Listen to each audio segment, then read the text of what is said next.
break-even trader, just kind of like a quick overview. It's going from, oh, all right. What's up? 1 second. I forgot to open the mics. I am sorry. That is my fault. No, you're good. You're good. Yeah, I can't figure out why this. Yeah, go ahead. That was my fault. I did not have the mics open. Go ahead and start again. Sorry about that, guys. No problem. So I might be forced to run it without the slideshow, but that's no problem. Majority of it's I've got stuff written down that I kind of want to talk about this week. So if you guys are cool with just listening. So yeah, what I was saying was we're going over what a break-even trader is. If you're not quite there, I want to kind of dive into, what your trading might look like so you can identify where you are as far as a trader. If you're there already, and if you're not there, if you're not past that already, that means you're not making profits yet, right? A break-even trader is essentially someone who, you've got the fundamentals of what risk management is, you know how to work a trade, but you're just not seeing the profits, right? So starting out, I want to go over losing to a break-even trader. I'm not saying that you're going to go straight from losses to winning, right? We have this middle ground that most people get stuck on. But if you're a losing trader, you're probably seeing things like consistent losses, blown accounts. You're not really holding on to these accounts for very long. You might be in drawdown the whole time, then take a risky trade and that blows it. Things like this. If this sounds pretty familiar to you, that's kind of what I'm talking about by you're not quite at break even yet. All right. So once you get the fundamentals down and you start to see that these accounts are being held on to, even if you're not quite passing them or you're not withdrawing from them, just know you have made progress, right? You're not a losing trader anymore. You've moved into this break-even stage.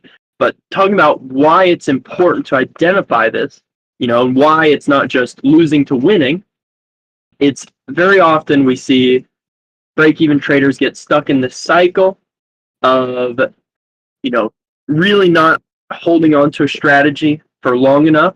A lot of times you might have it might win for 1 month, and then you see some drawdown, and you decide to switch it up, right? Your ego gets a better hand of you, or your dysphoric thoughts, they get a better hold on you. Things like this, that's what we're trying to get through, right? So we can move from break even into that winning stage. So just really quick, I'm going to pause there because I wanted to keep that section pretty brief. If anybody has any questions, before I move on to what I mean by being consistent, go ahead and drop that in the chat.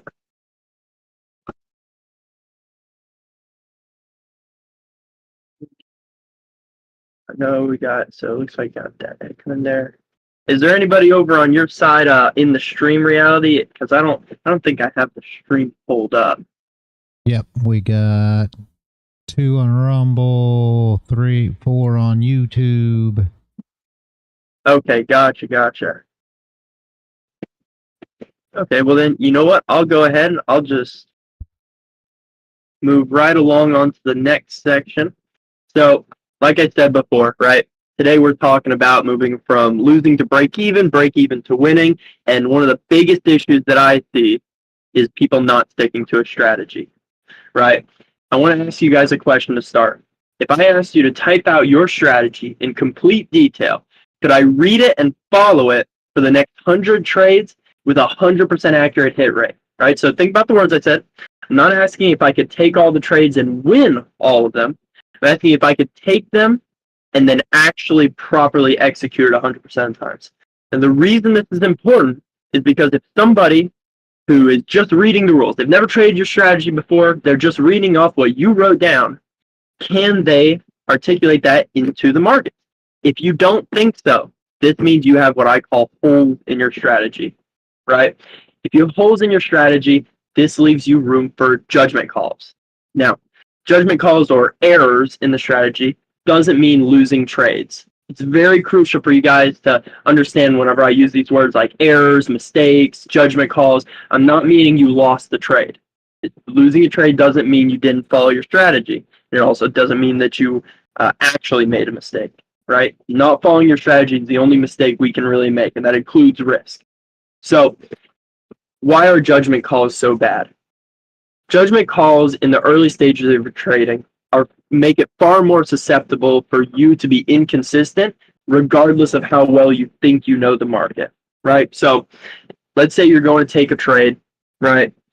Your strategy, it's fairly simple, just off random. Let's say you short at resistance and you long at support, right? Well, if you are manually drawing these support and resistance levels, there's a lot of judgment in that. You have to manually decide, okay, well, I think my level's here, here, and here.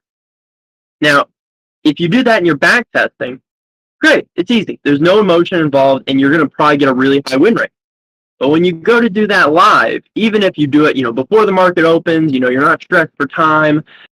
When it comes time to trade, you've got those emotions involved, and you, let's say, take a loss. There is a part of you that's going to think that maybe you drew your level wrong. Those are the judgment calls that I want you guys to avoid. I want you to now take the things I'm talking about, right? And on your own time, really, really look at your rules that you should have written out and see, is there anything in there, or can you think of anything that maybe you could add to make it a little bit more specific, right? Maybe when you go to take a trade tomorrow, or not tomorrow, actually, on Monday, are there some times where you're like, well, maybe it's kind of a setup, but I think I'll take it. If you have any of those thoughts, I need you to fix that, because that's going to be the biggest thing that's holding you back from going from break even to actually passing and withdrawing from these accounts, right? So again, if you guys have any questions about this, go ahead and drop them in the chat. Again, I'm trying to keep these things a little bit shorter today, keep them a little bit more precise. But if anybody has any questions about, specifically the judgment calls that I mean, or if you have a strategy, right? And this might be something we do afterwards. You guys feel free to DM me. If you have a strategy and you're unsure of how to fill these holes, I'm always open for anything like that.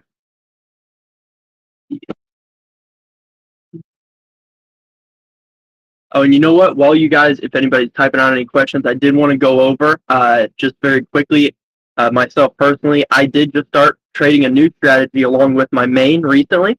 It's a 1-minute strategy, and it relies on 3 EMAs: the 20, the 50, and the 100. And I won't, go specific into exactly how it works and everything, because I want to focus on when I started trading this strategy and I was back testing it, looking for entries and whatnot. There was a little gap on what would happen if the candles broke the low of the entire range of those EMA range. Would I look to take a trade before it broke all the way back through the high, or could I take it as soon as it broke into it, right? So if you can kind of visualize what I'm saying, let's say I'm looking for a long and it closes below the 100, right, all the way below all 3 EMAs. Once it does that, I cancel the trade, right? I'm not looking for anything until it comes back up. But I didn't have it written in my rules whether I should start looking for trades once it breaks above the 100 or once it breaks all the way back above the 50 and the 20, all the way back to the top. That's the gap I'm talking about. You have to get specific, because there are going to be days that you wake up and you see that it looks like a strong trend in the upward direction and it breaks above that 100 and you're like, I'm taking this trade, and it loses. And then the next day you decide, well, I'm going to wait for it to go all the way above the range. Inconsistency. That's what creates break-even traders.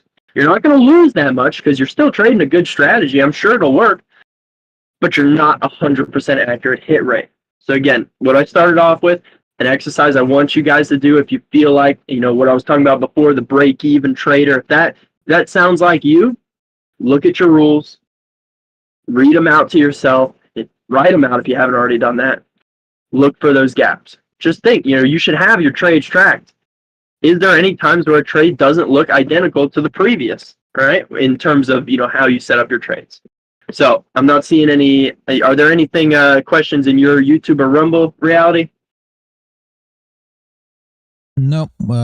Motivation Healing says great session. Thanks. So it's very good. Thank you, Motivation Healing. Glad to see you here. Perfect. Okay, and then I'll move right on. So, time. This is another big thing that I see with break-even traders. It was something that myself, I struggled with a lot, which was setting the expectation that, asking myself, when will I make money? Right? When I should have money next week. My win rate's 80%. I should win 4 out of 5 days next week.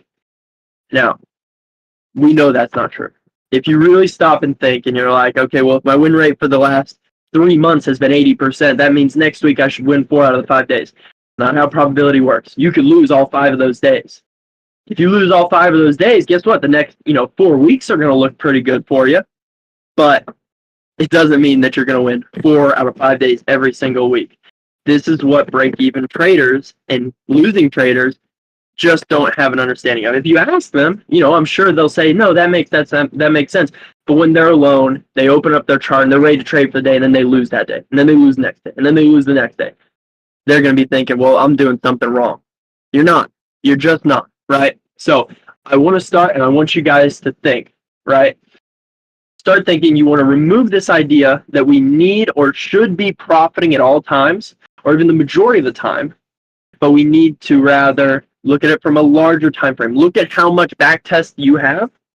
Look at your win rate for that, and then say, okay, well, I'm not going to even bother with changing my strategy or thinking about what my win rate should be until I've live tested that same amount of time.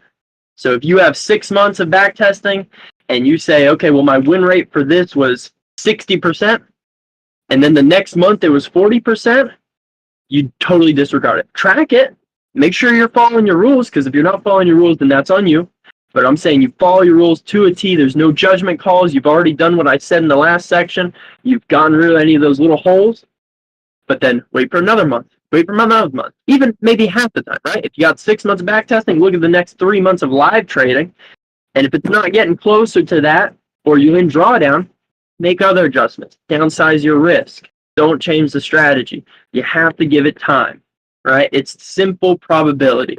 We know if we have a winning strategy, we just require more data to get the live data closer to our back-tested win rate value. That's what probability is. It's not week by week. It's not month by month. It's long-term, right? So, again, the reason this is so crucial for break-even traders to understand is because it's only once you accept that you must trade a strategy through the ups and downs of the market, only then will you start to see that profit. And it's going to take some time, right? Okay, so moving straight on into the next section. If you guys got questions, again, drop them in the chat. I'm going to get through this last one before I go through and see if anybody's got any final questions. But this last one ties into what I was just talking about, money and how it affects the mind, right? As we all know, going through a simulated account to a live account brings a lot of new issues that we must be prepared to face. A lot of break-even traders and losing traders, they haven't quite gotten that under control. Most talking about the emotions. But if you're not ready for it, you're going to start seeing those losses. You're going to start seeing those changes, the inconsistency, all this I've already talked about.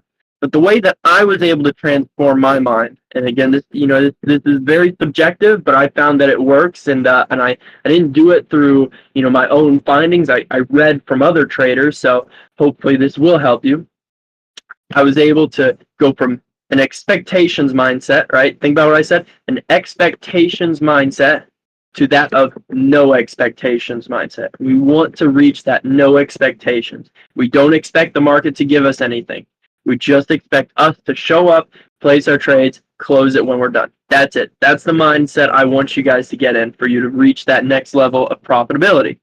And again, the way I did it was I said, I'm not comfortable risking $50, $60 on a prop firm account. Even though it's not my money, still $60, right? $120 loss or $120 loss day, that's only 2 trades. 180, probably closer to 200 after commissions, that's only 3 losses on the day. But most of the time, that's the minimum you guys are going to be seeing when you're trading these prop firms. I said, let me stop. Went to crypto. Crypto only because I was like, well, this is low barrier to entry, and I can trade $1 a risk. I could do 5 cents a risk. But I said, let me do $1. It was about half a year, like 5 months, 6 months of trading $1 risk per trade with the same exact strategy I did on the futures every single day. And it wasn't until around that 5-6 month mark that I decided, okay, well, let me try risking a little more on crypto, and it felt the same, right? I could wake up, place my trades, felt no different. That's kind of when I knew personally, okay, I can take this back to futures. I can start risking a little more. And it carried over. It may be different for you. You might not have to do it that long. You might have to do it a little longer, right? But I'm giving you guys some real life, real suggestions that helped me to go from, man, you're waking up, you're placing your trades, you took a loss, and you feel kind of shitty. You take another trade, you feel kind of shitty because you lost again. You end the week red, you feel kind of shitty, you think, well, maybe I'll just back test a little. Maybe I'll just, see if I can do anything to improve my strategy. That's not how it works. We know that's not how it works. You have to take the money out of the equation. You have to remove those judgment calls, any holes in your strategy. We need to be machines. And I'm sure any of you guys, if you think, you're not making profits, you heard that before. You got to be, quote unquote, an unemotional trader. Not exactly right, when you hear the term unemotional or be a machine, right? Because that implies that you don't care. And that's not true. If I take 2 losses in a day, do I care? A little bit. I kind of wish it didn't happen, but I move on with my day. If I end a month red, right? Or I see that, my losses are starting to pile up 3 weeks into it, I do care. Because if you sit at that and you say, oh, I don't care, then you're going to make mistakes on maybe you're not going to decrease your risk when you should, right? There are going to be times in the market where you need to decrease your risk because the market's just not in your favor, especially in the beginning. As you get more advanced, right, and I'll admit I'm not there yet, right? I'm still decreasing my risk, but you get more advanced, kind of like I was talking with reality. The market, if it's in a shitty spot for you, it's just not going to give you opportunities. But early stages, you will get opportunities when the market's not going to perform and you're going to have losing months. You might have, 5 or 6 losing weeks, right? That's when you say, okay, I'm going to cut my risk in half.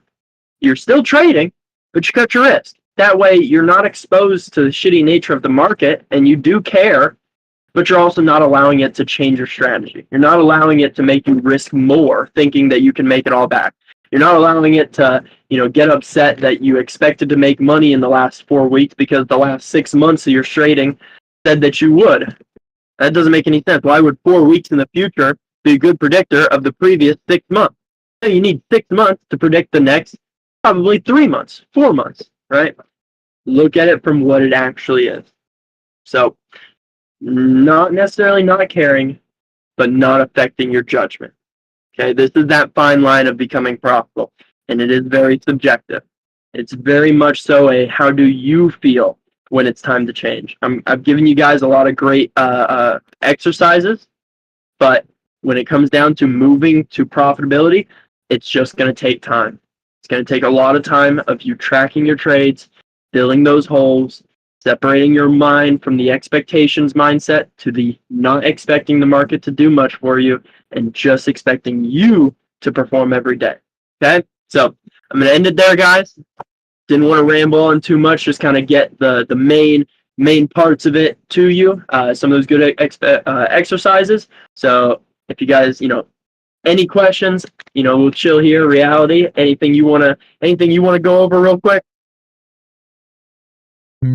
I don't think so. Sounded good. You did a great job, Landon, as always. Awesome. Jashim, you got anything to add, buddy? I know we had talked before today. Hang on, you sent me some stuff.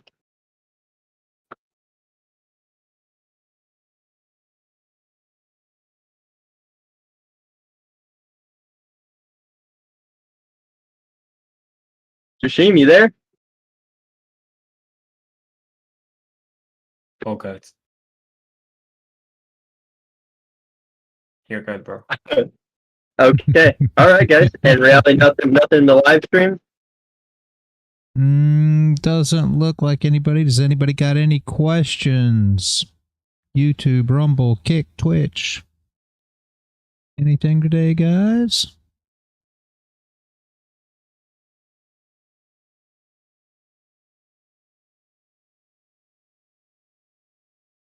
Yeah, very good stuff, Landon. Okay, yeah, and I'll talk to you reality in just a bit. I want to go over. Well, we'll talk once we're offline, just over today's lesson. But yeah, thank you guys again. Thank you for being here. And I know we had a few less participants in the actual Discord channel. If anybody over on Twitch, Rumble, YouTube, anybody over there wants to move over here, it just makes it a little bit easier. I can see who's here, and I can actually read the chat if you have anything. I don't have enough screens to open everything all at once. But that's where I started, but have moved away from it. Okay, Echo. Yeah, I'll send that. You know what? I'll post that one in my channel on the Discord. I want to get people over to the Discord server. So under the Wise Guys channel section, it's Chef's TA.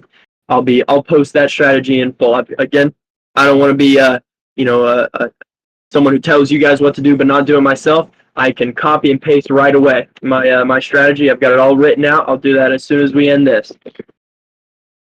So, all right, guys. For 1 month Yep. already. What's that, Jashim? Been doing this for 1 month already. Next week. Yeah, one more week to go. And getting better and better, I feel. But all right, guys, I'm gonna end it there. I'll see you guys next week, same time. All right. Bye, YouTube. Thank you. Thank you, everybody, for showing up. YouTube, Kick, Twitch, Rumble. Have a great day, guys. And as always, stay consistent out there. Bye, guys.